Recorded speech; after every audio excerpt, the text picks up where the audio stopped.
అగ్గిపుల్ల సబ్బుబిళ్ళ కాన్సెప్ట్ ను దాటి హద్దులు చెరిపేసుకుని కాదేది వైరల్ చేయడానికి అనర్హం అంటూ రెచ్చిపోతున్నారు సోషల్ మీడియా సురులు.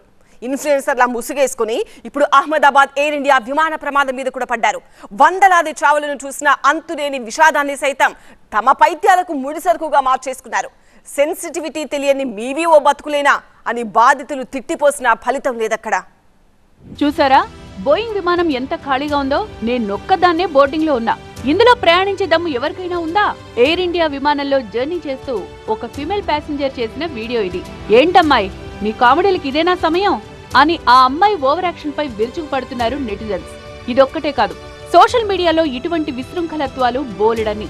అరే మీ దుంపదెగా, ఇక్కడ కూడా దాపురించారట్రా, మీకు మనసనేదే లేదట్రా. అహ్మదాబాద్ ప్లేన్ క్రాష్ లాంటి మోస్ట్ సెన్సిటివ్ ఇన్సిడెంట్ ని కూడా వదలకుండా తమ అరాచకాల పరంపర కొనసాగిస్తున్న ఇన్ఫ్లుయెన్సర్స్ పై మంటెక్కిపోతున్నారు జనం. అహ్మదాబాద్ ఘోర విమాన ప్రమాద ఘటన మనసున్న ప్రతి వారిని కదిలించింది. ఎవరికి వాళ్లు సోషల్ మీడియా ద్వారా తమ సానుభూతిని ప్రకటించారు. అనేక వేదనాభరిత ట్వీట్లు, పోస్టులతో ఇంటర్నెట్ వెల్లువెత్తింది. కానీ సోషల్ మీడియా ఇన్ఫ్లుయెన్సర్ల రూట్ అయితే సెపరేటు. మంటల్లో మాడి మసైన 242 జీవితాలు, కుటుంబాలే కనుమరుగైన విచలిత దృశ్యాలు. మీకు గుండెలు కరిగించే విషయమైతే కావచ్చు, మనసుల్ని కలిచివేసుండొచ్చు. మాకు మాత్రం ఇది జస్ట్ బర్నింగ్ టాపిక్ అంతే.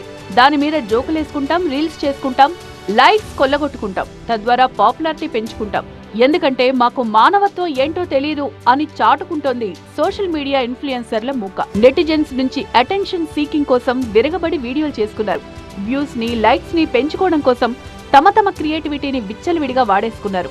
ముఖ్యంగా ప్రమాదంలో ప్రాణాలు పోగొట్టుకున్న డాక్టర్ కోమి వ్యాస్ ఫ్యామిలీ ఫోటోపై వేలాది ఎక్స్పెరిమెంట్లు చేసి వైరల్ చేస్తున్నారు నెటిజన్స్. ప్రమాదానికి ముందు అందంగా నవ్వుతున్న ఆ నలుగురి ఫోటో సోషల్ మీడియా ఇన్ఫ్లుయెన్సర్లకు లడ్డూలా దొరికింది. ఆ ఫోటోకు సంబంధించి ఏఐ జనరేటెడ్ వీడియో కూడా వచ్చేసింది. అక్కడితోనే ఆగలేదు. కుటుంబానికి చెందిన ఫేక్ ఫోటోలను షేర్ చేస్తూ లైక్స్, వ్యూస్ కోసం తప్పుడు సమాచారం ఇవ్వడం అభ్యంతరకరంగా మారింది.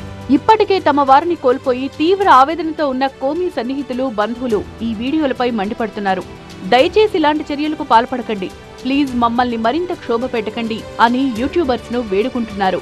అటు అదే ప్రమాదంలో మృతి చెందిన 8 ఏళ్ల మిరియా అంత్యక్రియలంటూ తప్పుడు ప్రచారం జరుగుతోంది. శవపేటికలో ఉన్న 3 పసిపిల్లల్ని చూపెడుతూ వికృతంగా ప్రవర్తిస్తున్నారు ఇన్ఫ్లుయెన్సర్స్. DNA శాంపిల్ తీసుకోకుండా, మృతదేహాల అప్పగింత జరగకుండా అంత్యక్రియలు జరిగినట్లు ఎలా చెప్తారు? 4 రోజులుగా తమ వారి మృతదేహాల కోసం పడిగాపులు కాస్తున్న బంధువులకు మరింత వేదన కలిగించేలా ఉంది సోషల్ మీడియా తీరు.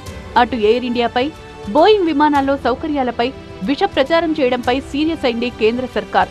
వైరల్ అవుతోన్న అభ్యంతరకర వీడియోల్లో ఏది నిజం, ఏది ఫేక్ తెలియక జనం సతమతమవుతోంటే PIB ఫ్యాక్ట్ చెక్ ద్వారా నిజానిజాల్ని కనిపెట్టే ప్రయత్నం చేస్తోంది ప్రభుత్వం.